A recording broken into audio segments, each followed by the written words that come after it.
35년 만에 이것이 폐지되면서 오히려 30만 원을 받게 되신다고 합니다. 바로 건강보험료가 줄어든다는 소식이 들려왔습니다.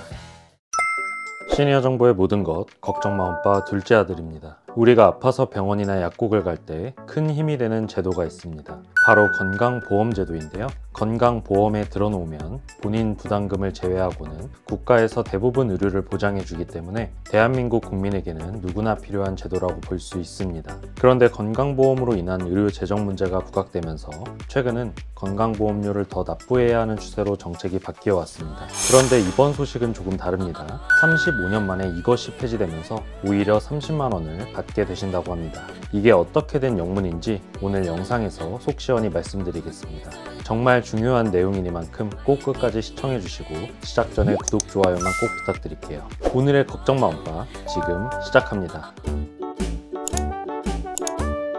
대한민국 국민이라면 누구나 부담해야 하는 건강보험료. 이 건강보험료도 은근히 부담이 만만치 않은 지출 항목인데요. 이미 지난 22년 피부양자 자격 요건이 강화되면서 많은 분들이 피부양자 자격에서 탈락하고 건보료 폭탄을 맞게 되었습니다. 그리고 작년 12월 피부양자 자격 요건을 단계적으로 축소하는 방안을 검토 중이라는 소식이 들려오면서 많은 분들에게 건보료 폭탄이 현실로 다가오는 것 아닌가 하는 불안이 여기저기서 감지됐었습니다. 그러던 중 참 반가운 소식이라고 볼 수 있겠죠? 바로 건강보험료가 줄어든다는 소식이 들려왔습니다. 이렇게 되면 앞으로 지역가입자 약 333만 세대의 건강보험료가 월 평균 25,000원, 연 30만 원가량 인하된다고 합니다. 앞으로 건강보험 지역가입자의 재산보험료 기본공제는 5천만 원에서 1억 원으로 확대하고 자동차에 부과되는 건강보험료는 도입 35년 만에 전면 폐지한다는 소식인데요. 자세한 얘기를 들려드리기 전에 지역가입자가 도대체 무엇인지, 그렇다면 어떤 가입자들이 있는 것인지 개념부터 설명드리도록 하겠습니다.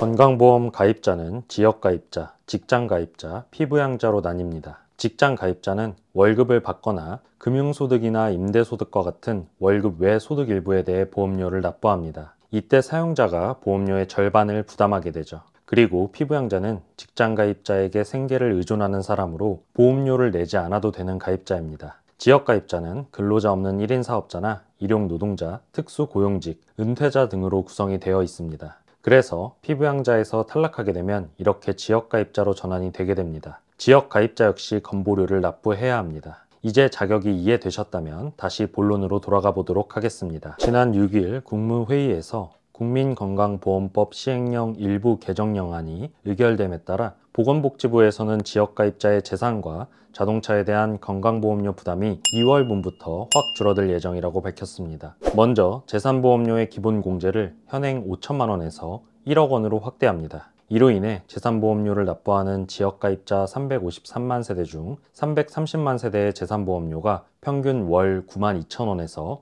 68,000원으로 24,000원 인하됩니다. 두 번째로는 1989년 자동차 보험료 도입 이후 35년 만에 자동차에 부과되는 건강보험료가 폐지됩니다. 이렇게 되면 자동차 보험 가입자의 건강보험료 부담이 크게 줄어들게 됩니다. 결국 지역가입자 중 자동차 보험료를 납부하는 96,000세대의 보험료가 월 평균 29,000원 인하된다고 합니다. 이렇게 개정된 시행령에 따라 지역가입자 333만 세대의 건강보험료가 2월 납부분부터는 평균 월 25,000원 인하될 것으로 예상됩니다. 개정안에 따른 건강보험료 인하는 말씀드렸듯이 2월분 건강보험료부터 적용하는데 지역가입자분들은 22일 이후부터 개정안이 적용된 건강보험료 고지서를 받게 됩니다. 이렇게 고지서를 받으셨으면 금액이 감면되셨는지 잘 확인하시고 3월 10일까지 납부하시면 됩니다. 이준규 복지부 건강보험 정책국장은 이번 시행령 개정을 통해 퇴직 후 소득은 줄었지만 재산에 부과되는 보험료로 인하여 납부 부담을 겪고 있는 지역가입자의 어려움을 일부 해소할 수 있을 것으로 기대한다고 밝혔습니다. 이어 앞으로도 지속적인 제도 개선을 통해 가입자 간 형평성을 고려한 건강보험 제도 운영을 위해 노력하겠다고 강조했다고 하니 정말 다행인 소식이라고 볼 수 있겠습니다. 고금리 고물가 시대에 살림살이가 빡빡한 요즘 건보료까지 늘어난다면 어르신들의 노후는 점점 어려워질 수밖에 없는 상황입니다.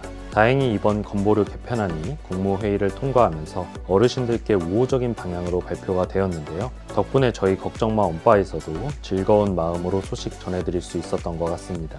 하지만 여전히 건강보험 재정 문제는 지속될 수밖에 없는 것이 현실입니다. 우리 엄빠님들 중에서 건보료 정책에 대한 좋은 의견이 있으시다면 댓글로 꼭 남겨주시면 좋을 것 같습니다. 오늘 영상이 도움되셨다면 저희 채널 구독, 좋아요, 알림 설정 꼭 부탁드리겠습니다. 다음에도 좋은 컨텐츠로 다시 찾아뵙겠습니다. 감사합니다.